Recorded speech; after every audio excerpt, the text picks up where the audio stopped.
তা আমাদের মহল্লানি আজ এতদিন পরে স্কুলে এ কদিন আসলে না কেন? মহল আম খেতে খেতেই উত্তর দেয়।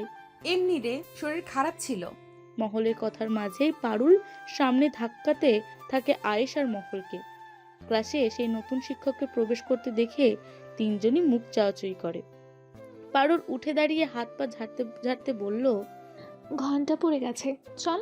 এখন তো আর এই নবীন স্যারের ক্লাস ফাঁকি দিতে পারবি না, কষ্ট করে কিছু সময় না হয় কাটিয়ে আসি। মহল হাত ভর্তি আমগুলো ওড়নার আঁচলে গিট দিয়ে আয়েশা আর পারুলের সাথে ক্লাসে ঢুকে পড়ে। ইতিমধ্যে নবীন স্যার সবার নাম সহ রোল ডাকতে শুরু করে দিয়েছে। মহলরা দরজায় দাঁড়িয়ে থেকেই এক একজন নাম রোল অনুযায়ী সাড়া দেয়। নাম ডাকা শেষ হলে আয়েশা ভয়ে ভয়ে বলে, স্যার আসবো? শাহের স্যার সেদিকে না তাকিয়ে তার টেবিলে রাখা বইয়ের ভাঁজে চোখ ডুবিয়ে গম্ভীর কণ্ঠে উত্তর দেয়। আসুন। পারুল আর আয়েশার সাথে সাথে মহল ঢুকতে নিলে শাহের বলে ওঠে, আপনি থাকুন।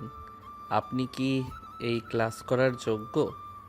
যান, বাইরে গিয়ে দাঁড়িয়ে থাকুন। বাড়ি থেকে আগে লোক নিয়ে আসুন। কেন এতদিন ক্লাসে আসা হয়নি তার ব্যাখ্যা না শুনে আপনাকে ঢুকতে দেওয়া হবে না। আপনাদের সম্পর্কে প্রিন্সিপাল সব বলেছেন আমাকে। মহল ভয়ে ভয়ে বলতে থাকে। স্যার আর হবে না, শেষবারের মতো মাফ করে দিন, কসম করে বলছি। শাহের বিরক্ত হয়ে ভ্রু কুঁচকে তাকায় মহলের দিকে। ওড়নার ভাঁজে গিট দেওয়া আমগুলো দেখে জিজ্ঞেস করে, এসব কি? এসব নিয়ে কেউ ক্লাসে ঢোকে? এগুলো ফেলে দেওয়া হোক। আর কেন আসা হয়নি এতদিন? মহল বলতে পারে না কিছু, চুপচাপ দাঁড়িয়ে থাকে মাথা নিচু করে। বারবার জিজ্ঞেস করার পরও মহলের উত্তর না পাওয়ায় শাহের টেবিলের ওপর থেকে শক্ত বেতটা এনে মহলের সামনে ধরে হাত মেলতে বলে। মহল ধীরে ধীরে দুহাত মেলতেই শাহের তার দুহাতের তালুর ওপর সপাটে কয়েকটা বাড়ি বসায়। মহল মৃদু চিৎকার করে ওঠে, চোখের কোনা বেয়ে টপ টপ করে পানি পড়তে থাকে। বেতের বাড়ি মহলের হাতে থাকা কাচের চুড়িতে লেগে যাওয়ায় ঝনঝন করে ভেঙে পড়ে বারান্দায় উপর। মহল হাতের তালু টান টান করে ধরে রেখে চোখ মুখ খিচে রাখে কয়েক মুহূর্ত। আরো বেশ কয়েকটা বেতের বাড়ি পড়তেই মহল আর সোজা হয়ে দাঁড়াতে পারে না, হাত চেপে ধরে বসে পড়ে দরজায়। ক্লাসের ভেতরে থাকা সবাই আঁতকে ওঠে মহলের এমন শাস্তি দেখে। মহল ধীরে ধীরে ক্লাসে ঢুকে বসে পড়ে পিছনের সারিতে, ডুকরে কাঁদতে থাকে দুহাত চেপে। শাহের গণিত বই হাতে নিয়ে আগের করে রাখা কিছু অঙ্ক থেকে একটা অঙ্ক বোর্ডে করতে থাকে। অর্ধেক করার পর মহলকে ডেকে বাকি অর্ধেক সম্পূর্ণ করতে বলে। মহল ওড়নার কোনা ধরে চোখে মুখে আতঙ্ক নিয়ে ধীরে ধীরে বোর্ডের সামনে আসতে চক ধরিয়ে দেয় শাহের। চক ধরতে গিয়েই মহল একবার আ শব্দ করে ওঠে হাতের ব্যথায়। তারপর আস্তে আস্তে চক ঘোরাতে থাকে বোর্ডে। অঙ্ক সে করতে না পারায় সামনে তার হাত পা কাঁপতে থাকে, মাথা নিচু করে দাঁড়িয়ে থাকে। স্যার আমি পারি না। শাহের কঠিন মুখে বলে, কেন? এগুলো তো আগের স্যার করিয়েছেন।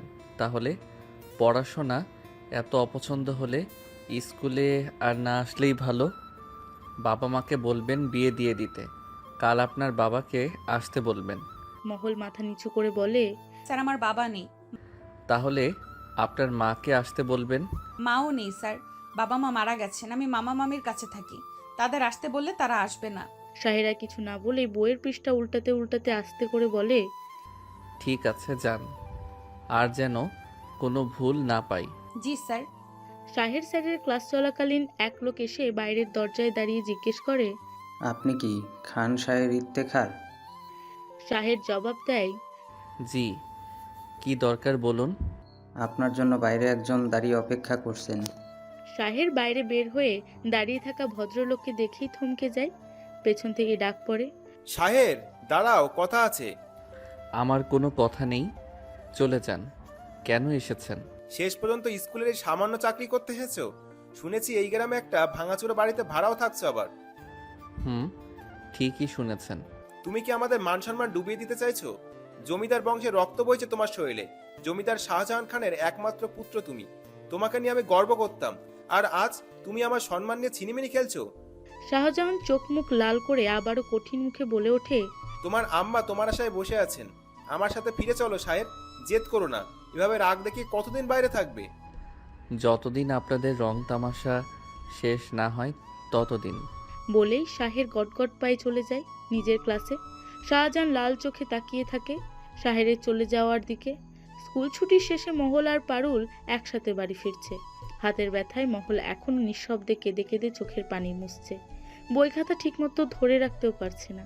ফর্সা হাত দুটো টকটকে লাল বর্ণ ধারণ করেছে মহলের, আবার সাথে দুহাত ফুলেছে উঠেছে। কিছু জায়গায় ছিঁড়ে গেছে হাতের চামড়া, রক্ত জমাট বেঁধে আছে সেখানে। পারুল মহলের দিকে তাকিয়ে বলে, স্যারকে বললেই পারতি সত্যি কথা, তাহলেই তো এভাবে শাস্তি পেত না। কি বলবো স্যারকে? মামা মামি পড়তে দিতে চায় না, সারাদিন বাড়িতে কাজ করায়, এটা কি বলা যায়? পারুল চুপ করে থাকে। মহলের কথার কোনো উত্তর তার জানা নেই। মেয়েটার জন্য তার খারাপও লাগে। মহল পারুলদের সবার থেকে সুন্দরী মেয়ে হিসেবে পরিচিত, কিন্তু ভাগ্যের দিক দিয়ে সবার থেকে খারাপ অবস্থা হলো মহলের। বাবা মা মরা, মেয়ে মহল। মামা মামির কাছে লাথি ঝাঁটা খেয়ে পড়ে আছে এই গায়ে। মামা রহমান ভালোবাসলেও মামি দু চোখে দেখতে পারে না মহলকে। মামার কারণেই কষ্ট করে পড়াশোনা করার সুযোগ পাচ্ছে মহল। মহলের মামা তো দু বোন, দিনা আর রাত্রি। বয়সে তারা মহলের থেকে 2-3 বছরের বড়। তাদের মাঝে দিনার সাথে মহলের বেশ ভালো সম্পর্ক, কিন্তু রাত্রিও মায়ের সাথে মহলকে সবসময় দূরছাই করে রাখে। শিমুল গাছের গোড়ায় মহল আর পারুলকে বসে থাকতে দেখে শাহের। পাশ দিয়েই সে বাড়ির রাস্তায় ঢুকছিল। স্কুল থেকে কিছুটা দূরে এখানে একটা ফাঁকা চারার ভেতর আধা ভাঙা একটা বাড়িতে ভাড়া থাকে শাহের। শাহেরকে দেখে মহল আর পারুল উঠে দাঁড়িয়ে সালাম দিতেই শাহের বলে, স্কুল শেষ হয়েছে আধা ঘন্টা আগে, এখনো বাড়ি যাননি কেন? এভাবে ফাঁকা চড়ার ভেতর বসে থাকতে নেই, বাড়ি যান। পারুল আর মহল চলে যেতে উদ্যত হতেই শাহের মহলকে পিছু ডাকে। মহল পিছু ফিরেই মাথা নিচু করে দাঁড়িয়ে বলে, জি স্যার। আপনার হাতে কি দেখি? আবারও আম নিয়ে ঘুরে বেড়াচ্ছেন? স্যার হাতে কিছু নেই। দেখান। মহলের হাতে কিছু নেই তা স্পষ্ট দেখা যাওয়ার পরও শাহের জিজ্ঞাসা করায় মহল আর না করতে পারে না। কিছুক্ষণ নীরব থেকেই আলগোছে হাত দুটোর মুঠো খুলতেই শাহের চোখ কপালে উঠে যায়। এত বাজেভাবে সে আঘাত করেছে বাচ্চা মেয়েটাকে, ভাবতেই তার নিজের উপর বিরক্ত লাগছে। শাহের বরাবরই এমন, নিজের রাগ জেদ কখনোই নিয়ন্ত্রণ করতে পারে না। এই যেমন তার নিজের পৈতৃক নিবাস, আর জন্মদাতা পিতামাতার উপর রাগ জেদের বসেই পড়ে আছে এই গায়ের স্কুল শিক্ষক হিসেবে। সূর্যের সোনালি ছটা ঝরে পড়ছে মাঠের ভেতর। গাছের ছায়া লম্বা হয়ে মাটিতে বিছিয়ে পড়ায় ভৌতিক আকৃতি ধারণ করছে। শরীর ভেদ করে ঢুকে পড়ছে উষ্ণ বাতাস। মাঝে মাঝে দূর থেকে শোনা যায় ঘোড়ার গাড়ির ছুটে চলার শব্দ। সেই শব্দ কানে যেতেই মহলের মনের ভেতরটা মোচড় দিয়ে ওঠে। তার ছোটবেলায় ফেলে আসা ঘোড়ার গাড়ি কত শত স্মৃতি ভেসে ওঠে চোখের পাতায়। তখন বুকটির ভেতরটা হাহাকার করে ওঠে। খড়খড়ে চড়ার মধ্যে খানটায় শিমুল গাছের গোড়ায় বসে মহল, পারুল আর আয়শা গল্প করতে ব্যস্ত। স্কুলের দুপুরের বিরতিতে বেরিয়ে সবাই যখন নিজের আহার করতে বসে, তখন মহল চলে যায় শিমুল গাছের তলায়। দুপুরে তার খাওয়ার জন্য বাড়ি থেকে আলাদা কিছু বরাদ্দ না থাকায় সে একা একা এখানে বসে বসে থাকে। আজও এসেছে সে। পারুল আয়শা খোঁজ করতে এসেই মহলের সাথে বসে পরে গল্প করতে থাকে। মহলের শরীর আজ ভালো নেই, কাল রাতে জ্বর হয়েছিল, কিন্তু শাহের স্যারের ভয়ে মহল আজ জ্বর নিয়ে স্কুলে এসেছে। মহল আজও অঙ্ক করতে পারেনি, কিন্তু শাহের স্যার আজ কিছুই বলেনি মহলকে। তার মুখ দেখেই শাহের বুঝতে পেরেছে সে ভীষণ অসুস্থ, তাই আজ ছাড় দিয়েছে। শরীর খারাপ বলেই মহলকে ছুটি নিয়ে চলে যেতে বলে পারুল, কিন্তু মহলের বলার সাহস নেই শাহেরকে। বর্তমানে মহলদের স্কুলে একমাত্র যোগ্য স্যার হিসেবে শাহেরকেই চেনে সবাই। অল্প কিছুদিনের মধ্যেই শাহের স্কুলের অন্য শিক্ষকদের পছন্দের তালিকায় উঠে গেছে। অন্যরা যা পারত না শাহের তা পারে। তার চোখের চাহনিতেই যেন পুরো স্কুল শীতল হয়ে যায়। তাই প্রিন্সিপালও শাহেরকে সকল দায়িত্ব ভাগ করে দিয়েছেন। শাহের তার বাড়ির পথে ঢুকতে আজও দেখতে পায় মহলদের। দুপুরের খাবার সে বাড়িতে গিয়েই খায়। একা একা নিজেই রান্না করে। এ বাড়িতে একা থাকে শাহের। বাড়ির মালিক এ গ্রামের মাতব্বর। চড়ার মাঝে মাতব্বরের আধা ভাঙা একটা বাড়ি ফাঁকা পড়ে থাকায় শাহের তা ভাড়া নিয়ে থাকে। শাহেরকে দেখে তিনজনই উঠে দাঁড়িয়ে গতদিনের মতো সালাম দিয়ে বলে, স্যার অনুমতি দিলে একটা কথা বলতে চাই। শাহের দাঁড়িয়ে জিজ্ঞেস করে, বলুন। পারুল ভয়ে ভয়ে বলে, স্যার, মহলের শরীর ভালো না। কাল স্কুল থেকে বাসায় ফেরার পর থেকে মহলের অনেক জ্বর। যদি আজ ওকে ছুটি দিতেন।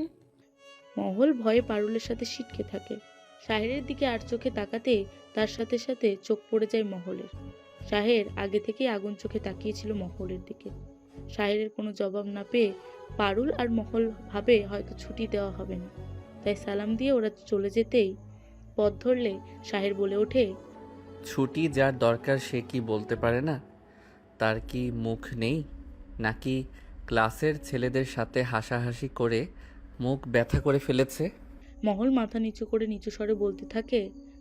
স্যার আর হবে না, মাফ করে দিন। শাহের তার পরনের পাঞ্জাবির পকেট থেকে ভাঁজ করা একটা কাগজ বের করে মহলের সামনে ধরে বলে, এটা কি? মহল আঁতকে ওঠে কাগজটা দেখে। আজ ক্লাস শুরু হওয়ার আগেই শুভ নামের ক্লাসের একটা ছেলে মহলকে একটা প্রেমপত্র দিয়েছে। মহল তা আয়শার মাধ্যমে পাওয়ার পর চিঠিখানা পড়ে আবার ফিরিয়ে দিয়েছিল শুভকে। শুভর বন্ধুরা তা নিয়ে মহলদের সাথে খুব হাসাহাসি করেছিল। মহলও বেশ মজার ছলেই দেখেছে বিষয়টাকে, কিন্তু এই চিঠি শায়েরের হাতে দেখেই দাঁড়িয়ে থাকা মহলের তিনজনেই মুখ চাওয়াচই করতে থাকে। কিন্তু কিভাবে শাহের স্যারের হাতে পৌঁছালো তা নিয়ে ফিসফাস আলোচনা চলতে থাকে মহলদের মাঝে। শাহের কাগজটা পকেটে রেখে দিয়ে বলে, বয়স কত চলে? মহল কিছুক্ষণ চুপ থেকে ধীর গলায় উত্তর দেয়, স্যার 16। শাহের গম্ভীর কণ্ঠে খানিকটা ধমকের সুরে বলে, এখনো দশম শ্রেণীটা পার হয়নি, তার আগে এসব পড়ালেখায় তো মন নেই। আগামী সপ্তাহে ক্লাস পরীক্ষা, দেখব কি করেন আপনারা। তারপর কানে ধরে সবগুলোকে স্কুল থেকে বের করে দেব। যান, বাড়ি চলে যান, আরাম করুন গিয়ে, আর কাঁচা আমের পিছনে দৌড়ানো বন্ধ করুন। বলে শাহের চলে যায় বাড়ির ভেতর। আয়শা জিভ কেটে বলে, হায় খোদা, আমরা যে সকালে স্কুলে যাওয়ার সময় স্যারের বাড়িতে আম গাছে ঢিল ছুঁড়েছিলাম, স্যার নিশ্চয় দেখতে পেয়েছিল। মহল, তুই বেশি ছুঁড়েছিলি, আমাদের এত দোষ নেই। পারুল বলে উঠল, হবে হয়তো, নাহলে এই কথা বললো কেন? আর তাছাড়াও এই স্যারটা না সেই যে মহলের পিছনে লেগে আছে, সবসময় এত ধমকাধমকির ওপর রাখে কেন? মহলকে বলতো। মহল মন ভার করে বলল, আমি এসবেরই যোগ্য রে, আমার কপালে এসব ছাড়া আর কি জুটবে? পোড়া কপালি মানুষের সাথে সবাই এমনই করে। পারুল মিটমিটি করে শয়তানি হেসে বলল, শাহের স্যার কেন জানি মনে হয় আজকাল মহলের একটু বেশি খেয়াল করছে। কই, আমরা তো ছুটি চাইলে কখনো দেয় না। জ্বর হয়েছে বলে মহলকে ছুটি দিল, আবার বাড়ি গিয়ে আরাম করতে বলল, আবার প্রেমপত্রটাও জোগাড় করে ফেলেছে। তোকে নিশ্চয়ই স্যার নজরে নজরে রাখছে, কিছু তো একটা গন্ধ পাচ্ছি। পাশ থেকে আয়েশা বলে উঠল, আরে না, এমন কিছুই না। শাহেদ স্যারের কি খেয়ে দিয়ে কোনো কাজ নেই? আসলে মহলকে স্যার দেখতে পারে না তো, তাই। মহল শরীর খারাপ নিয়ে রান্নাঘরের সব কাজ শেষ করে বিছানায় শুয়ে আরাম করছিল। এরই মাঝে মামাতো বোন দিনা এসে পাশে বসে জিজ্ঞেস করে, কিরে মহল, জ্বর কমেছে? আজ এত তাড়াতাড়ি স্কুল থেকে এসেছিস, ছুটি নিয়ে? মহল চোখ বুজে থেকে শোয়া অবস্থাতেই উত্তর দেয়। আপা। দিনা মহলের মাথায় হাত বুলিয়ে দিতে দিতে বলল, এক জায়গায় যাবি মহল? কোথায় আপা? আগে চল, যাওয়ার পথে বলবো, কিন্তু কাউকে বলতে পারবি না। আচ্ছা। মহল বিছানা ছেড়ে ওঠে, পায়ে স্যান্ডেল জোড়া চাপিয়ে দিনার সাথে বের হয়। গায়ের আঁকা বাঁকা মেঠো পথ ধরে হাঁটতে থাকে দিনা আর মহল। কিছুটা পথ যাওয়ার পর ধানের ক্ষেতের মধ্যে দাঁড়িয়ে থাকা একজনকে দেখে দিনা ঠোঁট কামড়ে হেসে বলল, তুই এখানে দাঁড়িয়ে থাকবি, আমি ওর সাথে একটু কথা বলেই চলে আসবো। কেউ আসলে আমাকে শুধু আপা বলে ডাক দিবি। মহল বুঝতে পারে দিনার ব্যাপার স্যাপার। চোখের পলকে দিনা চলে যাচ্ছে ক্ষেতের আড়ালে। বেশ কিছুক্ষণ পার হওয়ার পরও দিনা আসে না। মহল বিরক্ত হয়ে বসে পড়ে মাটির ওপর। বসে বসে মাটির ঢিলা ভাঙতে থাকে আঙুল দিয়ে। হঠাৎ এ পথে শাহেরকে দেখে ভয়ে মুখ ঘুরিয়ে দৌড়াতে শুরু করে মহল। মাটির উঁচু নিচু ঢিলার সাথে বাড়ি খাওয়ার মুখ থুবড়ে বসে পড়ে মহল। শাহের এগিয়ে যায় মহলের দিকে। মহলকে ওভাবে বসে থাকতে দেখে শাহের নিজের হাত বাড়িয়ে দিয়ে বলে, আসুন। কি হলো, এভাবেই থাকবেন নাকি? উঠতে বলেছি তো। মহল কাঁপা কাঁপা তার নরম হাতটা শাহের শক্ত হাতের সাথে মিলিয়ে দিতেই শাহের হাত ধরে টেনে তোলে মহলকে। এখানে কেন এসেছেন? আম খুঁজতে নাকি? মহল দ্রুত মাথা নাড়িয়ে উত্তর দেয়, না স্যার, অন্য কারণে। কি কারণ? মহল আর কিছু বলতে পারে না, চুপচাপ দাঁড়িয়ে থাকে। বারবার উকিঝুঁকি মারতে থাকে দিনার আসার পথে। হঠাৎ দিনা আর সাথে থাকা লোকটাকে দেখতে পেয়ে মহল হাঁপ ছেড়ে বাঁচে আর শাহেরকে বলে, এই যে আমার আপা, ওর সাথেই এসেছি। শাহের দিনার দিকে তাকাতেই সংকোচ বোধ করে মহলের সামনে। শাহের আমতামতা করে বলে, ও আচ্ছা বুঝলাম। দিনার সাথে লোকটা এগিয়ে এসে শাহেরকে বলল, অনেকক্ষণ ধরে অপেক্ষা করিয়েছি বন্ধু, চল ফেরা যাক। শাহের সাথে কথা বলতে বলতে দেখে শাহের সাথে তাকে কথা বলতে দেখে মহল মুখ টিপে হাসে। শাহের মহলের দিকে রাগ নিয়ে তাকাতেই মুখের হাসি দমে যায় মহলের। দিনা তার সাথে থাকা ছেলেটাকে মহলের সাথে পরিচয় করিয়ে দিতে নিলেই ছেলেটা আগ বাড়িয়ে বলে, কেমন আছো মহল আপু? আমি রক্তিম, তোমাদের দিনা আপুর হবু স্বামী। তোমার কথা অনেক শুনেছি দিনার থেকে। আমি তোমাকে দেখি বুঝেছি তুমি মিষ্টি ছোট্ট পাখিটা, মহল ছাড়া আর কেউ না। মহল হালকা এসে সালাম দেয় রক্তিমকে। রক্তিম শাহের দিকে তাকিয়ে বলে, এ আমার একমাত্র প্রাণের বন্ধু শহরে। তোমার আপু ওকে চিনে, ও আমাদের সম্পর্কটাকে বাঁচিয়ে রাখার অনেক সাহায্য করেছে। রক্তিমের কথা শুনে শাহের বিষম খেয়ে ওঠে। মহল মুখ টিপে হাসতে যেও বহু কষ্টে হাসি চেপে রেখে পেটের ভেতরে। টুকটাক কথাবার্তা শেষ করে রক্তিম এগিয়ে দেয় মহলদের। মহল যেতে যেতে অনেক দূর পর্যন্ত হাসতে থাকে দিনার সাথে। শাহেরের সমস্ত কথা বলতে বলতে শাহেরের কান অব্দি পৌঁছে যায় মহলের সেই হাসির শব্দ। নিজের স্কুল ছাত্রীর সামনে ইজ্জতের 12টা বাজিয়ে দিয়ে রক্তিম গলা ফাটিয়ে হাসতে থাকায় শাহের চোখ মুখ কঠিন করে রক্তিমকে বকাবকি করতে করতে নিয়ে যায় সারা পথ। রক্তিম পেটে হাত চেপে হাসতে হাসতে বলে, তুই কি রে, এই পুচকে একটা মেয়ের জন্য এত সংকোচ করছিস? ও কি বুঝে এসব? কি ফুটফুটে পরীর মতন বাচ্চা একটা মেয়ে। শাহের রাগ ঝাড়তে ঝাড়তে বলে, ওকে যতটা বাচ্চা ভাবছিস ও ততটাও না। পেটের ভেতর দুনিয়ার শয়তানি ওর, আমি চিনি ওকে। রক্তিম আবার হাসতে হাসতে বলে, তাহলে এই বাচ্চাটাকে তুই বিয়ে করে ওর পেট থেকে শয়তানিগুলো বের করে দিস। রোদ তখন আকাশের মাঝ বরাবর দাঁড়িয়ে চারিদিকে এক অগ্নিঝরা নীরবতা চলাচ্ছে। গাছের পাতাও নড়ছে না। ভ্যাপসা গরমে ক্লান্ত হয়ে নুয়ে পড়েছে পাখা পাখিলিও। শুধু মাঠে খেটে যাওয়া কৃষকের কপাল বেয়ে ঘাম ঝরছে দরদর করে। আজ সকাল থেকে তীব্র রোদের সোনালি ফলায় সকলের প্রাণ ওষ্ঠাগত অবস্থা। মহল বই মাথায় নিয়ে রোদ আড়াল করে ছুটে চলেছে স্কুলের পথে। শিমুল গাছের নিচে গিয়ে দাঁড়িয়ে মহল অপেক্ষা করতে থাকে আয়শা আর পারুলের জন্য। পারুলদের বাড়ি অন্য পথে। মহল কিছু পথ আসার পর শিমুল গাছের কাছে দাঁড়িয়ে থাকে। তারপর ওরা আসলে তিনজনই একত্রে স্কুলে যায়। আজ আয়শাদের আসতে দেরি দেখে মহল একা একাই হাঁটতে থাকে আশেপাশে। শাহের স্যারের বাড়িটা শিমুল গাছের থেকে সামান্য দূরে। একটুখানি এগিয়ে গেলে শাহেরের ঘরের জানালাটা স্পষ্ট দেখা যায়। আধভাঙা ঘরের দরজার মতো কাঠের একটা জানালা, শুধু দুটো কপাট লাগানো আছে জানালায়। জানালার কপাট দুটো খুলে রাখলে পুরো একটা মানুষ আসা যাওয়া করতে পারবে এমন। জানালাটা সবসময় পর্দা দিয়ে ঢেকে রাখতে হয়। মহল কোনো উদ্দেশ্য ছাড়াই আপন মনে এগিয়ে যায় সেই জানালার দিকে। জানালার পর্দা সরিয়ে দিয়ে চুপি চুপি শাহেরের ঘরের ভেতর দিয়ে দেখতে শাহের দেখে ফেলে মহলকে। শাহের মাত্র স্কুলে যাওয়ার জন্য তৈরি হচ্ছিল।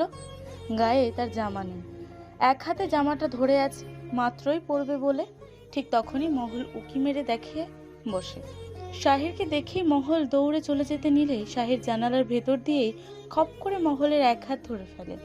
মহল আর চোখ তুলে তাকানোর সাহসও করে না, বারবার হাত ছাড়াতে চেষ্টা করতে থাকে।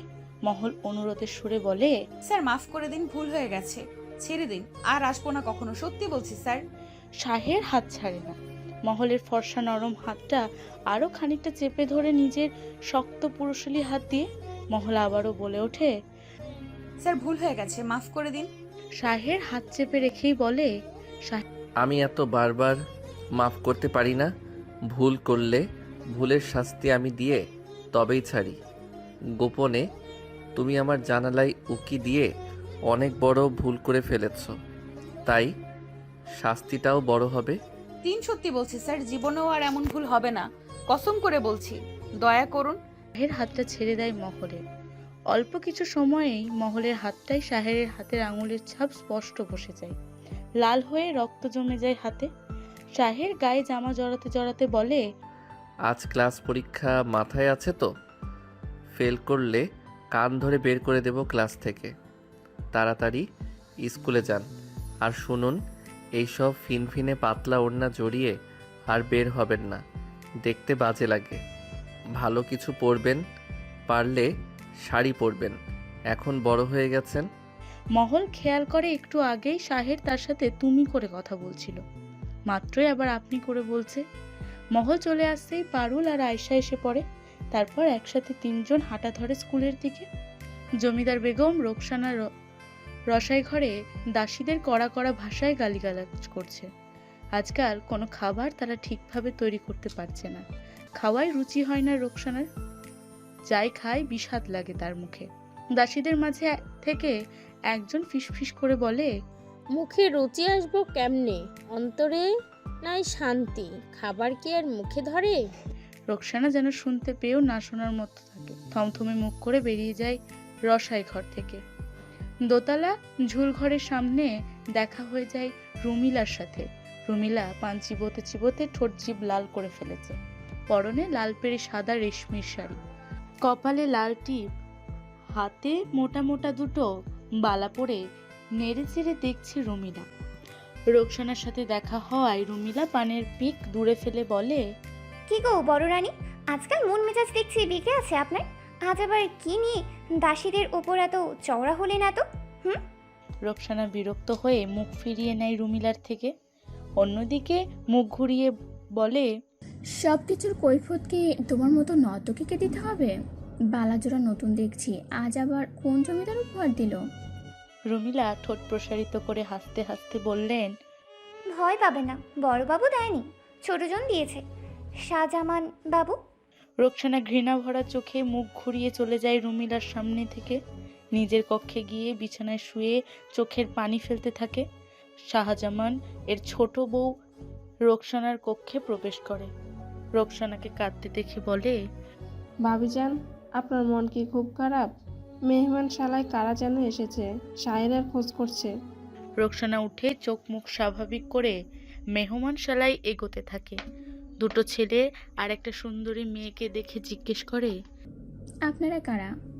মেয়েটা সালাম দিয়ে বলে, আমরা শাহেরের বন্ধু, আমি এলিনা, ওরা রেদওয়ান আর মীর। শাহেরের সাথেই আমরা একসাথেই পড়াশোনা করতাম, দেশের বাইরে থাকি আমরা। শাহেরকে কি ডেকে দেওয়া যাবে? রোকসানা বলে, শায়ের কিছুদিনের জন্য বেড়াতে গেছে, আপনারা থাকুন, শায়েরকে খবর দেওয়া হবে, দাসীদের বলে দিচ্ছি আপনাদের দেখভাল করতে। রোকসানা চলে যেতে নিতেই যেন এলিনা বুকে হাত দিয়ে জোরে জোরে শ্বাস নিতে থাকে। মীরা ধাক্কা দিয়ে বলে, তোর দম আটকে গিয়েছিল নাকি এলি? ওনাকে দেখে ভয় পেয়েছিলি? এলিনা বলে ওঠে, বাপরে বাপ, ভয় পাবো না আবার? জমিদারের বউদের সামনাসামনি দেখেই যে কেউই ভয় পাবে। কি ভারী ভারী গয়না, কি সাজগোছরে বাবা। পাশে থেকে রেদওয়ান বলে ওঠে, বড় জমিদারনি বলে কথা, দেখতেও কি অসাধারণ, তাই না? এলিনা রেদওয়ানের বুকে কিল বসিয়ে দিল বলে, এটা শাহেরের মা হয়, ভুলে যাস না, আমাদের আন্টি লাগে, নজর ঠিক কর। স্কুলের বারান্দায় লাইন করে কানে দাঁড়িয়েছে মহল, আয়শা, পারুল, আরও 4-5টা মেয়ে। এই কজন আজ ক্লাস পরীক্ষায় উত্তীর্ণ হতে না পারায় শাহের তাদের সবাইকে এক পায়ে খাড়া করে কানে ধরিয়ে দাঁড় করিয়ে রেখেছে। প্রায় মিনিট 20 সময় হলো সবাই দাঁড়িয়ে আছে এভাবে। গরমে হাঁসফাঁস করছে মহল, টপ টপ করে ঘাম ঝরছে তার শরীর বেয়ে। সকালে খালি পেটে স্কুলে আসার পর এভাবে দাঁড়িয়ে থাকতে মহলের শরীর কাঁপছে, বারবার ঢুলে ঢুলে গড়িয়ে পড়ছে পাশের জনের গায়ের ওপর। শাস্তির মেয়াদ সমাপ্তি ঘটিয়ে শাহের একে একে ক্লাসে ঢুকতে বলে সবাইকে। কড়া কড়া ভাষায় বলতে থাকে মহলদের। আয়েশাদের মাঝখান থেকে নীলু নামের একটা মেয়ে ভয়ে ভয়ে বলে, স্যার, একটা কথা ছিল আমাদের, অনুমতি দিলে বলতে চাই। কি কথা? স্যার, আমরা তো অঙ্ক ঠিকমতো বুঝতে পারি না, খুব কঠিন মনে হয়। আগে স্যার পরিষ্কারভাবে অঙ্ক করাতে পারতো না, তাই ঠিক করেছি ফাইনাল পরীক্ষার আগে ঠিকভাবে আপনার কাছে অঙ্ক শিখব। ক্লাসের অল্প সময়ের মধ্যে আমরা শিখতে পারি না, আপনি যদি আমাদের কজনকে আলাদা করে একটু সময় দিতেন। নীলুর কথার সাথে সাথে বাকি সবাই সুর মেলায়। শাহের কিছুক্ষণ চিন্তা ভাবনা করে বলে, ঠিক আছে, করা যায়। পাশ থেকে আয়শা বলে ওঠে, কিন্তু স্যার স্কুল এত সময় ধরে তো খোলা রাখার নিয়ম নেই, আমরা পড়বো কোথায়? আপনার যদি সমস্যা না থাকে তো আমরা আপনার বাড়িতে গিয়ে পড়তে পারবো। তাছাড়া আমরা কজন মোটামুটি পাশাপাশি বাড়িতেই থাকি, সমস্যা হবে না। হেডমাস্টারকে বলেই না হয় বন্ধ ক্লাসটা থেকে পুরনো আসনগুলো নিয়ে আপনার বাড়িতে না হয় রাখলাম। আয়শার কথার তালে তাল মিলিয়ে বাকিরাও বলতে থাকে একই কথা।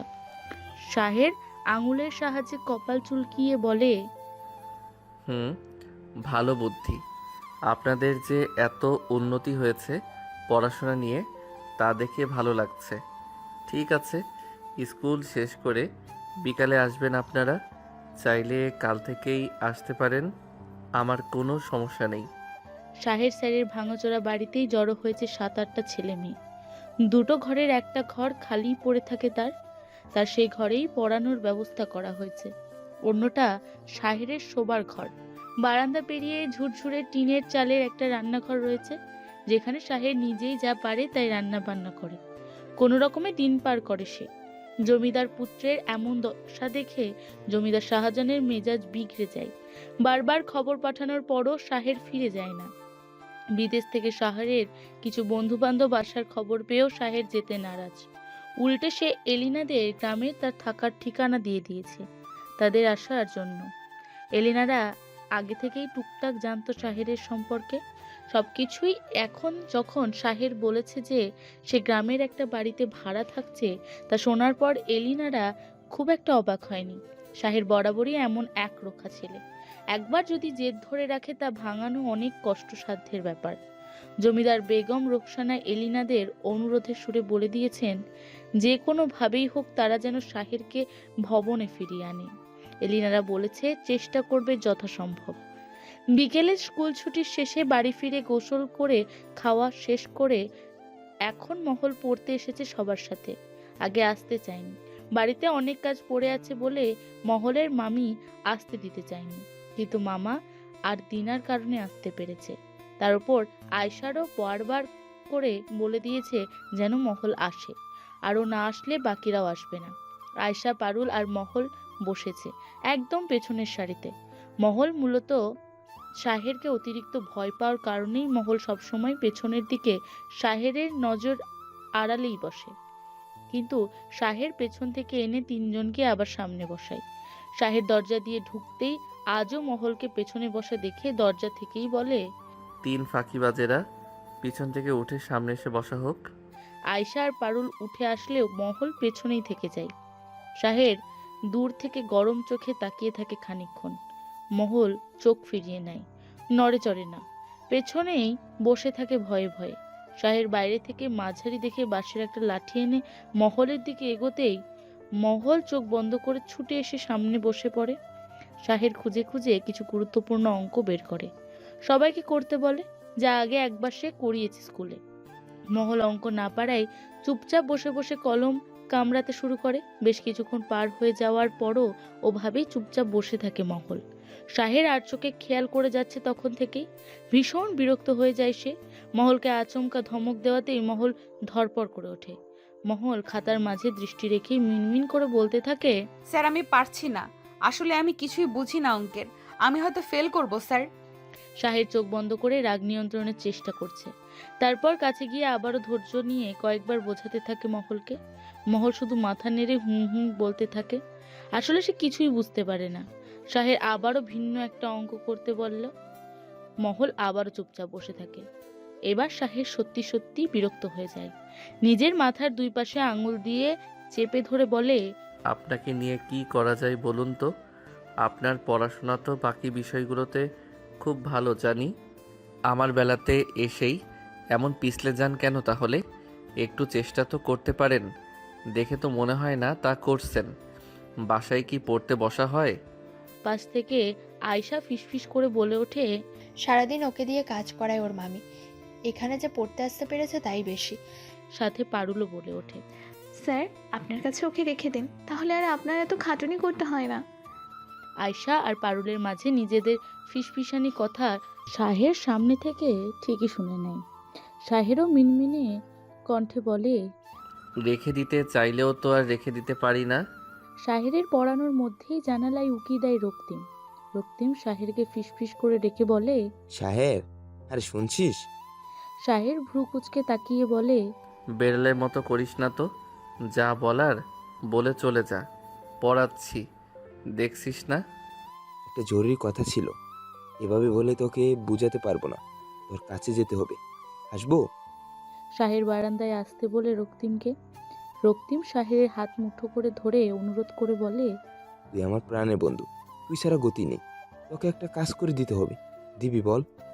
শাহের ঝাড়ি দিয়ে হাত ছাড়িয়ে নিয়ে বলে, বনিতা করিস না তো মেয়েদের মতো, সরাসরি বল কোন আকামের সামিল হতে বলছিস আবার? রক্তিম মুচকি হেসে বলে, আমরা বিয়ে করতে চাই, তুই রাজি? আমি রাজি মানে? তুই কি আমাকে বিয়ে করবি? আমি পারবো না এ কাজ করতে, আমার এত অধপতন হয়নি। রক্তিম মুখ ফুলিয়ে বলে, দূর, মজা করছি না তো, আমি আর দিনা বিয়ে করব। তাহলে তুই কি বলিস, রাজি তুই? তোকে কিন্তু সব ব্যবস্থা করে দিতে হবে, আমি এসবের কিছু বুঝি না, তুই আমার ভরসা। তুই বুঝিস না আর আমি সব বুঝি, এমনভাবে বলছিস যেন কতগুলো বিয়ে করে বসে আছি, পারবো না আর কিছু করতে। আর লুকিয়ে বিয়ে করার দরকার কি তোদের? বাড়িতে ওর বিয়ের কথা চলছে, তাছাড়া আমার বাড়িতে ওকে মেনে নিবে না জানিস তো। আর আমার তোর মতো এত সাহসও নেই, তুই যেমন বাড়ির সবাইকে ছেড়ে তার আশায়। শাহের গরম চোখে তাকিয়ে রক্তিমকে কিছু বলার আগে রক্তিম হাত জোর করে আবারও বলে, দয়া কর দোস্ত, তুই সব করবি বল, তুই পাশে না থাকলে আমি কিছুই করতে পারবো না। শাহের হাসতে হাসতে বলে, বিয়ের রাতে যেন এই কথাটা ভুলে যাস না, দেখবো তুই আমাকে ছাড়া আর কি কি করতে না পারিস। গ্রামের রাস্তা ধরে গরুর গাড়ি করে এলিনা, মীরা আর রেদওয়ান আসছে। স্যাঁতসেঁতে কাঁচা রাস্তায় জায়গায় জায়গায় গর্ত, গাড়ি নড়বড়ে হয়ে চলতে থাকায় এলিনা বিরক্ত হয়ে যায়। মীর বেশ উপভোগ করতে থাকে গ্রামীণ পথঘাট, আর রেদওয়ান পড়ে পড়ে ঘুমাচ্ছে। জমিদার ভবন ছেড়ে শাহের এমন একটা জায়গায় এসে থাকায় এলিনা নিজেরই কাছে অসহ্য লাগছে। বারবার নাক সিটকাচ্ছে এলিনা। বাড়ির কাছাকাছি থামতেই তিনজনে হা হয়ে মুখ চাওয়াচাই করে। পুরো একটা ফাঁকা বিশাল মাঠের মতো জায়গায় একটা মাত্র ভাঙাচোরা বাড়ি, যেখানে কিনা শাহের থাকে। আশেপাশে ক্ষেত খোলা, গাছপালা আর গরু মহিষ ছাড়া কোনো মানুষজন নেই। এলিনারা এগিয়ে যায় শাহেরের বাড়িটার দিকে। ভেতরে প্রবেশ করতেই শাহেরের দেখা পাওয়ায় মীর, রেদওয়ান আর এলিনারা সবাই মিলে শাহেরকে জড়িয়ে ধরে খুশিতে। শাহের কিছুক্ষণ বিব্রত হয়ে যায় মহলদের সকলের সামনে। এলিনাদের অন্য ঘরে নিয়ে বসিয়ে দেয় শাহের। মহলদের ছুটি দিতেই মীর পড়ানোর ঘরে ঢুকে পড়ে, সকলের সাথে পরিচিত হতে চায়। শাহের বলে, অন্য একদিন, আজ ওদের সময় নেই, বাড়ি যেতে সবার সন্ধ্যা পার হয়ে যাবে। কিন্তু মীর মহলের পাশে গিয়ে বলে, ওয়াও বিউটিফুল লেডি, কি নাম তোমার? শাহের মীরের হাত ধরে টেনে বলে, ওর নাম জানা দরকার নেই, চল তোদের গ্রামটা ঘুরে দেখাই। এসেছি যখন থাকবো, ঘুরবো, কিন্তু তার আগে বল এই ছোট্ট পাখিটার নাম কি? আমার খুব পছন্দ হয়েছে, চল না ওর বাড়ি অবধি গিয়ে এগিয়ে দিয়ে আসি, তাতে ঘোরাও হয়ে যাবে। শাহের মহলের দিকে তাকিয়ে বলে, বাড়িতে যাও, সন্ধ্যা হয়ে গেছে। আচ্ছা বলেই মহল বাকিদের সাথে বেরিয়ে যায়। মীর আর কিছু বলে না। শাহেরের সাথে পাশের ঘরে গিয়ে সবাই মিলে গল্প করতে বসে। নিজের জমিদারি কারবার ফেলে এখানে এসে পড়ে আছিস কেন শাহের? এভাবে আর কতদিন থাকবি? ফিরবি না? এলিনার কথার সাথে তাল মিলিয়ে মীর রেদওয়ানও বলে, হ্যাঁ, এভাবে আর কতদিন থাকবি? ফিরে চল, এটা তোকে মানায় না সাহের। আন্টি খুব করে বলে দিয়েছেন তোকে ফিরিয়ে নিয়ে যেতে, আমাদের সাথে চল না। শাহের উঠে দাঁড়াতে দাঁড়াতে বলে, যাব, সময় হোক, জমিদার শাহজাহানকে একটা ধাক্কা খাইয়ে তারপরে যাব। জমিদার ভবনে আসর ঘরে আজ আসর বসেছে। নিত্যদিনের মতো আজ নয়, আজ আলাদা ভিন্ন ধরনের সাজে সজ্জিত হয়েছে আসর ঘর। আজ অনেকদিন পর আসর ঘরে ঘুঙুরের পদধূলি পড়বে বলেই জমিদার ভবনের সকল পুরুষেরা নিজেদের চমৎকারভাবে তুলে ধরেছে। নানান সাজসজ্জায় তৈরি হচ্ছে। আমন্ত্রিত অতিথিদের আপ্যায়নের জন্য রসাই ঘরে চলেছে নানান পদের রান্নার ধুম। জমিদার শাহজাহানের বিশ্বস্ত বন্ধু জুলফিকার এসেছেন তার ছোট কন্যা শবনমকে সাথে নিয়ে। শবনমই প্রথম এসেছে জমিদার ভবনে। এর অনেক বছর আগে একবার এসেছিল যখন তার বয়স 16, তাই তার জন্য বিশেষ ধরনের আয়োজন করা হয়েছে। সাথে উপহার হিসেবে রাখা হয়েছে কয়েক প্রকার মসলিন ও মখমলের পোশাক, সাথে রত্নখচিত কিছু অলংকারও আছে। শবনম জমিদার ভবনে প্রবেশ করতেই তাকে বিশেষ শরবত পান করিয়ে নির্ধারিত কক্ষে আনা হয়। দাসীরা একে একে এসে উপহার তুলে দেয় তার হাতে। ভোজসভায় ডাকা হলে আমন্ত্রিত সকলে সহ শবনম গিয়ে বসে পড়ে ভোজসভার আসনে। বিভিন্ন পদে সুস্বাদু খাবার খেয়ে সকলেই বরাবরের মতো প্রশংসা করে। বড় বেগম রোকসানা বারান্দা কক্ষে দাঁড়িয়ে আড়াল থেকেই দেখেই আড়ালে চোখ মোছেন। রুমিলা এসে রোকসানাকে বলে, আড়াল থেকে দেখে কি হবে বড় বেগম, যেসব সহ্য হয় না তা এড়িয়ে চলাই ভালো। চারিদিকে কি উৎসব দেখেছেন? নাচে গানে আজ জমিদার ভবনে সব পুরুষের মাথা ঘুরিয়ে দেবে ঘুঙুর। সাথে বাকি নর্তকীরা আজ অনেকে বেশি উপহার পাওয়ার সুযোগ খুঁজবে। তবে আপনি চাইলে বড়বাবুর পাশে বাকি নর্তকীদের আমি আসতে দেব না, শুধু আমি আজকের জন্য তার সাথে থাকতে চাই। বলেই রুমিলা বেসুরে হাসতে থাকে। রোকসানা চোখ পাকিয়ে চলে যায় নিজের কক্ষে। শাহজাহানের পিতা আর তার বেগমকে আসর ঘরে ডেকে নিতে লোক পাঠানো হয়, কিন্তু তার এখন বয়স বেড়ে যাওয়ায় এসব থেকে অনেক দূরে চলে গেছেন সে। সাথে শাহের আর নিজের সর্বশেষ পুত্র মেঘরাজকে দূরে হারিয়ে তার এখন এসবে মন টেকে না। নিজের পূর্বপুরুষদের করে আসা এই রীতিনীতিকে আস্তে আস্তে তিনি ভুলতে বসেছেন। তার নিজের করে আসা পাপকর্মের ফল তিনি তার নাতিপুতি আর ছোট ছেলেকে দিয়ে হাড়ে হাড়ে টের পাচ্ছেন।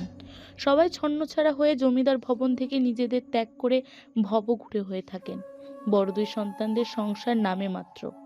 তাদের বেগমরা আসলে ভেতরে ভেতরে ভীষণ অসুখী। নিজেদের কোনো রকম ধরে রেখেছেন এই জমিদার ভবনের ইট পাথরের সাথে। আসর ঘরে জমে উঠেছে নর্তকীদের নাচ গান। ঢোল, তবলা, বাদ্যযন্ত্র বাজানোর শব্দ কানে ভেসে আসছে বাহির কক্ষের সকলের কানে।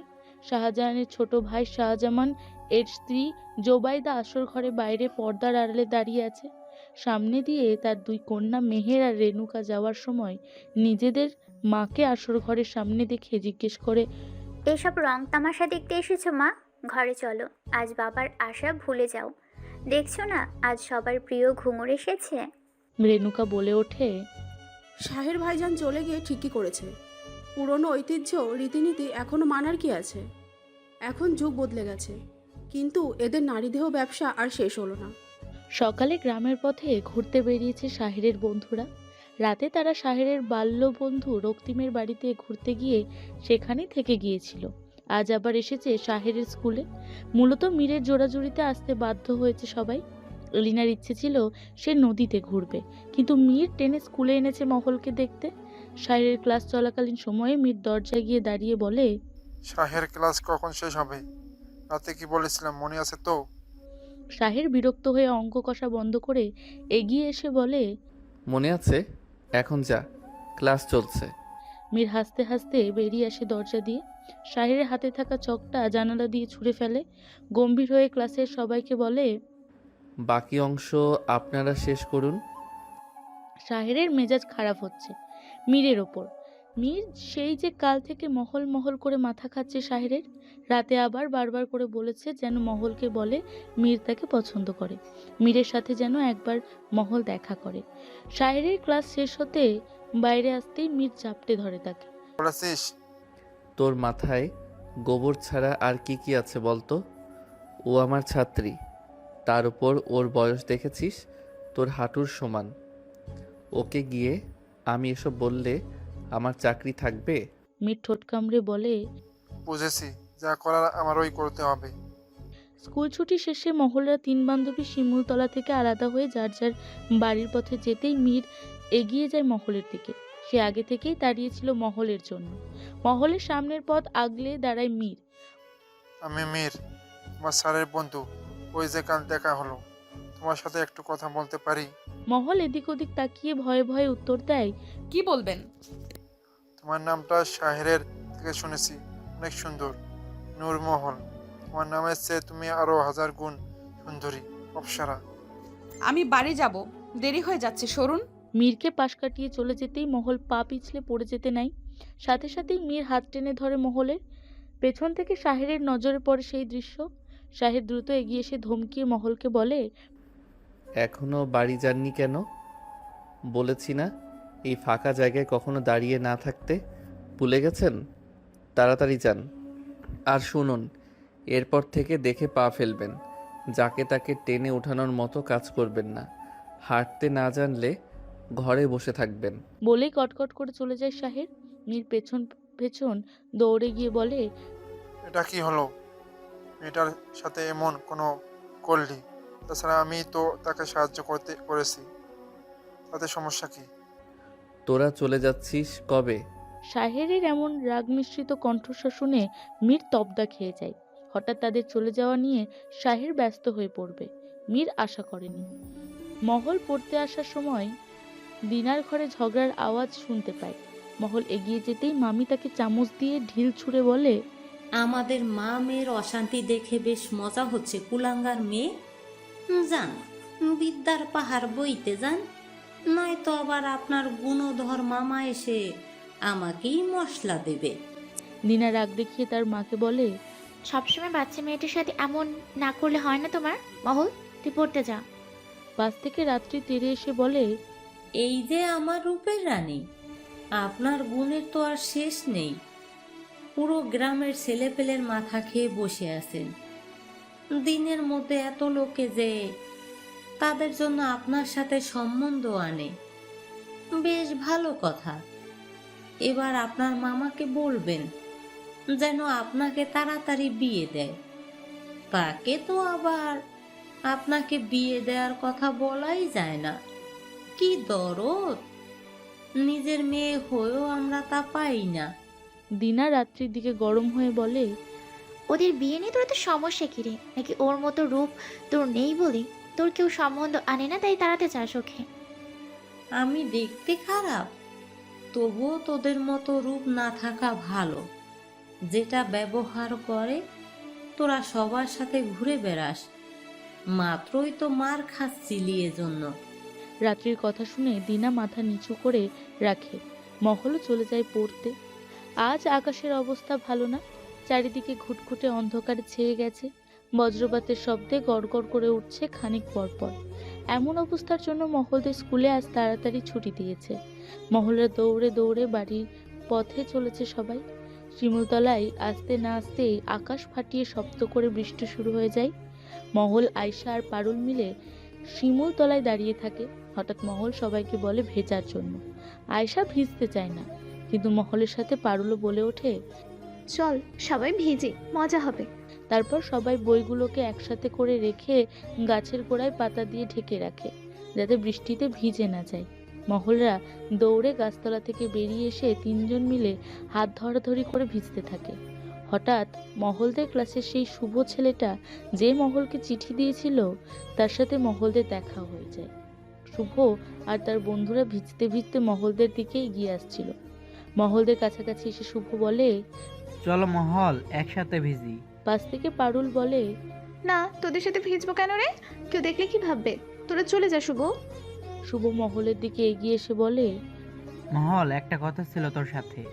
মহল বলে, যা বলার কাল স্কুলে বলবি, এখানে না। আর আমাদের মাঝে এসে বিরক্ত করিস না তো, যা। শুভ আবার বলে ওঠে, সেদিন তোকে চিঠি দেওয়াতে শাহের স্যারের হাতে খুব মার খেয়েছিলাম জানিস। তোকে বললে হাসাহাসি করতে, তাই বলিনি। আজ তোকে আর একটা চিঠি দেব। আজ তো স্যার নেই, আর এটা ক্লাসও না। শাহের ঘরে জানালা বন্ধ করতে এসে শিমুলতলায় মহলদের ভিজতে দেখে, সাথে শুভ আরো দুটো ছেলেকে দেখে তাদের সাথে ভিজতে। শাহের কিছুক্ষণ দাঁড়িয়ে থাকার পর ছাতা নিয়ে বের হয়ে এগিয়ে যায় মহলদের দিকে। শাহেরকে এগিয়ে আসতে দেখেই সবাই যার যার মতো দৌড়াদৌড়ি করতে থাকে। মহলকে একটা ধমক দিয়ে শাহের চোখ কটমট করে বলে, একটা কথা কতদিন বলতে হয় আপনাকে? খুব ভালো লাগে নিরিবিলি জায়গায় একা একা ঘুরতে। হ্যাঁ, হাত পা বেঁধে এই শিমুল গাছের সাথেই ঝুলিয়ে রাখবো, তখন ভালো লাগবে। দিন রাত থাকতে পারবেন এখানে। শাহের আয়শাদের দিকে তাকিয়ে জোরে একটা ধমক দিয়ে বলে, যান, বাড়ি যান। সবগুলো ফাজিল দেখছি, আপনাদের বাড়িতে না গেলে আমার হবে না, বুঝেছি। আয়শারা তাড়াতাড়ি উঠে চলে যায় নিজেদের বই বের করে নিয়ে। মহল চলে যেতে নিলেই শাহের বলে, দাঁড়ান, এতক্ষণ হলো ভিজে অবস্থা তো খারাপ করে ফেলেছেন। চোখ মুখের অবস্থা দেখেই বোঝা যাচ্ছে বাড়ি গেলেই জ্বর আসবে। এই ছাতাটা নিয়ে যান। মহল শীতে কাঁপতে কাঁপতেই বলে, লাগবে না স্যার, যেতে পারবো। তাছাড়া আপনি যাবেন কি করে? শুকনো মানুষ, ভিজে যাবেন তো। যা বলছি শুনুন, আমি ভিজলে আপনার মতো এত সহজে আমার জ্বর হবে না। ধরুন, এটা নিয়ে যান। যাওয়ার সময় ওড়না দিয়ে শরীর ভালোভাবে ঢেকে যাবেন। আর হ্যাঁ, ওই ছেলেগুলো আজ আবার কি বলছিল? কিছু না স্যার, এমনিই এসেছিল। শাহের রাগ নিয়ে খানিকক্ষণ তাকিয়ে থাকে মহলের দিকে, তারপর বলে, মিথ্যা বলবেন না, আমি মিথ্যা সহ্য করতে পারি না, মাথা গরম হয়ে যায়। সত্যি বলছি, আজ কিছুই বলেননি। দেখি, আমার দিকে তাকিয়ে বলুন তো, আমি চোখ দেখলেই বুঝতে পারবো সত্যি না মিথ্যা। কি হলো, তাকাতে বলেছি না? মহল চোখ মেলে তাকায়। বড় বড় হরিণী চোখের সেই চাহনি, লম্বা পাপড়িগুলো বৃষ্টির পানিতে লেপ্টে আছে। টকটকে ফর্সা শরীর জুড়ে বিন্দু বিন্দু বৃষ্টির ফোঁটা মিশে আছে। দুই পাশে লম্বা মোটা দুটো বেনুনি আষ্টে পৃষ্ঠে জড়িয়ে আছে মহলের কোমর। চোখ দুটো লাল হয়ে বুজে আসার মতো অবস্থা তার। বৃষ্টির পানিতে শরীর কেঁপে কেঁপে উঠছে একটু পর পর। শাহের আর কথা বাড়ায় না, মহলকে দ্রুত চলে যেতে বলে। মহল চলে যেতে নিলেই শাহের আবারও বলে, দাঁড়ান, এই বইগুলো যে এখানে রেখে যাচ্ছেন সে খেয়াল আছে? এত বেখেয়ালি কেন? বলেই সেই বইগুলো তুলে হাতে দেয় মহলের। মহল দ্রুত পা চালাতে চাইলেই পড়ে যাওয়ায় ভয়ে ধীরে ধীরে পা টিপে টিপে হেঁটে হেঁটে বাড়ি চলে যায়। শাহেরও ভিজতে ভিজতে চলে যায় নিজের ঘরের দিকে। জমিদার ভবনে শাহজাহান আর তার বন্ধু জুলফিকারের মধ্যে শাহের আর শবনমকে নিয়ে বিবাহের আলাপ চলছে। শাহজাহান আর জুলফিকার দুজনেই বহু বছর আগে শাহের আর শবনমের বিয়ে ঠিক করে রেখেছিল। দুজনেই প্রাপ্তবয়স্ক হওয়ার আগ পর্যন্ত তারা অপেক্ষায় ছিল, কিন্তু প্রাপ্তবয়স্ক হলেও এখনও তার সম্ভব করাতে পারেনি দুই বন্ধু। শাহের পড়াশোনার জন্য চলে যায় বাইরের দেশে। সেখান থেকে আসার পর জমিদার ভবন ছেড়ে নিজের মতো আলাদা থাকতে নানান জায়গায় পাড়ি জমাতো। মাঝে মাঝে ভবনে ফিরত। এইভাবে সে সবার থেকে দূরে দূরে থাকছে দিনের পর দিন। জমিদার শাহজাহানের পিতার বার্ধক্যতার পরে থেকেই শাহজাহান জমিদার ভবন, সহায় সম্পত্তি, জমা ফসলের দিকে নজর রাখেন। বংশ পরম্পরার ধারাবাহিকতা অনুযায়ী বর্তমানে জমিদার ভবনের উত্তরসূরি হিসেবে শাহেরের আসন লাভ করার কথা, কিন্তু সে এসব নিয়ে মাথা ঘামায় না। তার দায়িত্ব সে যখন বুঝে নেবে তখন তাকে জমিদারির সকল বিষয়ের দিকেই আলোকপাত করতে হবে। নিজের বাপদাদাদের মতো নিজের বেগম ব্যতীত অন্য নারীদের সংস্পর্শে যেতে হবে। চাইলে 2-3টে বিবাহ করতে পারবে নির্দ্বিধায়।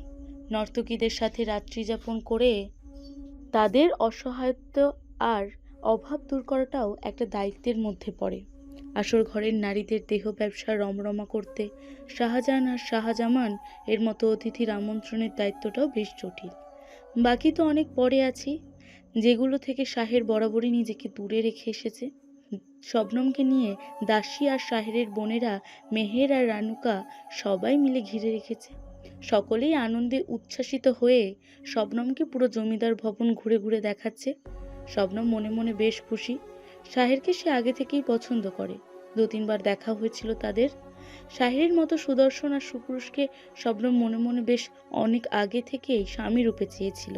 তাদের বিয়ে ঠিক করা ছিল বলেই এতদিন যাবৎ সে অন্য কোনো পুরুষকে মন দেয়নি। শবনমের বাবা বিশাল বড় ব্যবসায়ী আর প্রচুর সম্পদশালী ব্যক্তি। একমাত্র মেয়ে শবনমকে তিনি খুব বেশি ভালোবাসেন। মেয়ের পছন্দের কথা সে নিজেও জানেন। এখন যখন বিয়ের কথাবার্তা চলছে তখন আর দেরি করতে চায় না কেউ।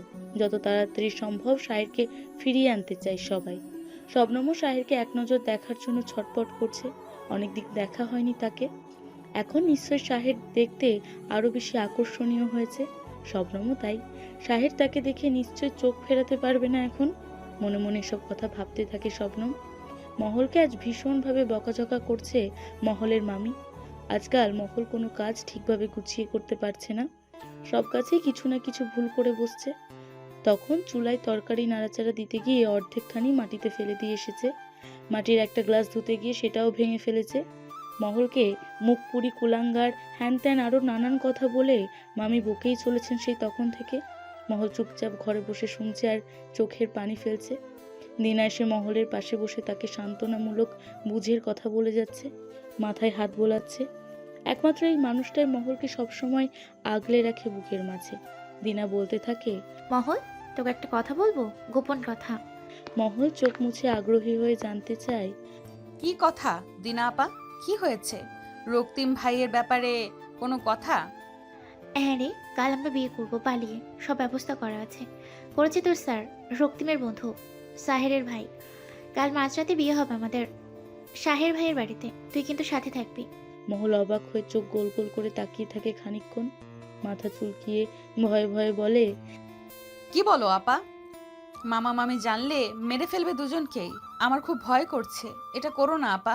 দিনা মহলের হাত মুঠো করে বলে, আরে আসতে বল। শোন লক্ষ্মী বনু আমার, এইভাবে না করলে হবে না। দেখছিস না মা জোর করে বিয়ে ঠিক করে যাচ্ছে। ওর কথা রাত্রি মাকে হয়তো কিছু বলেছে, এই জন্যই তো মার খেলাম সেদিন। শোন, এখন বিয়ে করে রাখবো, সময় সুযোগ মতো আমাকে নিয়ে যাবে ওর বাড়িতে। মহল কাচুমাচু করে বলে, কিন্তু আপা, সবাই যদি জেনে যায়? ভয় করছে রে। ভয়ের কিছু নেই, এই জন্য মাঝরাতে বিয়ে হবে, কেউ টের পাবে না। আর ওইদিকে তো কেউ যায় না কখনো। তুই আর আমি আমার এক বান্ধবীর কথা বলে চলে যাব। আচ্ছা। মহলের আজ ক্লাসে মন নেই, সে ধ্যান ধরে কিছু একটা ভেবে যাচ্ছে। সেই তখন থেকেই শাহের বারবার খেয়াল করছে মহলের অন্য মনস্কতা। আয়েশাদের সাথেও তেমন কথা বলছে না মহল, দিনার কথা ভাবছে আর ভয় পাচ্ছে সে। এমন একটা কাজের সাথে মহলকেও দিনা জড়াতে যাচ্ছে, এটা একবার কোনোভাবে মামি জানতে পারলে তাকে আর আস্ত রাখবে না। শেষ ভরসা মামাও মুখ ফুরিয়ে নেবে মহলের থেকে। মহল কি করবে বুঝতে পারছে না। দিনা তার পছন্দের ব্যক্তি, তার ভরসার মানুষ, তার পাশে থাকাটাও মহলের উচিত। শাহের বেদ দিয়ে সিটে একটা জোরে আওয়াজ করে মহলের ধ্যান ভাঙাই। মহল ধরপড় করে ওঠে, শাহের সামনে চেয়ারে বসে ভ্রু নাচিয়ে বলে, কি ব্যাপার নূরমহল, আপনার মনোযোগ কোন দিকে? কি ভাবা হচ্ছে এত? যা হবার তা তো হবেই, এত ভেবে লাভ কি? আপনার চিন্তা আপনি করুন, অন্য কারোর কথা ভেবে আতঙ্কিত হতে হবে না। মহল বুঝতে পারে সাহের স্যার আসলে কথাটা কেন বলছে। নিশ্চয়ই বুঝতে পেরেছে দিনা আর রক্তিমকে নিয়ে সে খুবই চিন্তিত। মহল ধীরে ধীরে উঠে দাঁড়িয়ে বলে, স্যার আজ আমাকে ছুটি দিন, আমার ভালো লাগছে না। কেন, কি সমস্যা? মহল চুপ হয়ে দাঁড়িয়ে থাকে। কেন ছুটি চায় শাহের ভালো করেই জানে। আজ মহলকে তাড়াতাড়ি বাড়িতে যেতে হবে, তারপর বিকেলের দিকে দিনার সাথে বের হবে মিথ্যা বলে। এরপর শাহেরের বাড়িতে যাবে, সেখানে সাক্ষী হিসেবে সব লোকজন আর কাজী উপস্থিত হবেন। রাতে লুকিয়ে বিয়ে হবে সেখানে। সব কাজ ভালো ভালোই হয়ে যাওয়া না অবধি মহলের হাতে পায়ের কাঁপাকাঁপি বন্ধ হবে না। মহল আবারও বলে, স্যার ছুটি দিন আমাকে, আমার শরীর ভালো লাগছে না। শাহের উঠে দাঁড়াতে দাঁড়াতে বলে, এখন ছুটি দিলে একা একা এত পথ যেতে পারবেন? বিরতির সময় যাবেন, আমি বাড়ি যাওয়ার সময় নিয়ে যাব। আপাতত বাকি ক্লাসগুলো করুন। মধ্যাহ্নের বিরতিতে সবাই যার যার মতো বেরিয়ে সাধারণ কক্ষে গিয়ে খাবার খাওয়ার সময় মহল স্কুলের অনেকটা দূরে দাঁড়িয়ে অপেক্ষা করতে থাকে শাহেরের জন্য। শাহের বের হয়ে মহলের দিকে না তাকিয়ে সামনে আগে আগে হাঁটতে থাকে। মহল চুপচাপ দাঁড়িয়ে থাকে সেখানে, বুঝতে পারে না তার পেছন পেছন যাবে কিনা।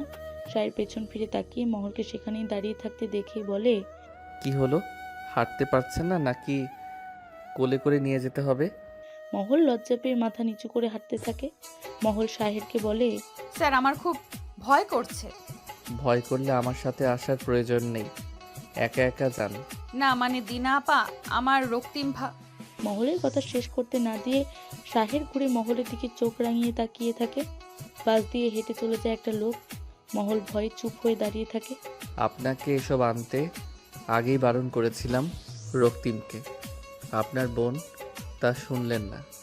সবখানে কি আর এসব দুধের খুকিকে সাথে রাখতে হয়? বোনটার মাথায় তো গোবর, আর আপনার নিজের মাথায় তো খুঁজলে সেটাও পাওয়া যাবে না। শাহেরকে পাশ কাটিয়ে মহল চুপচাপ হেঁটে যায় আগে আগে। শাহের আবার ধমক দিয়ে দাঁড় করিয়ে দেয়।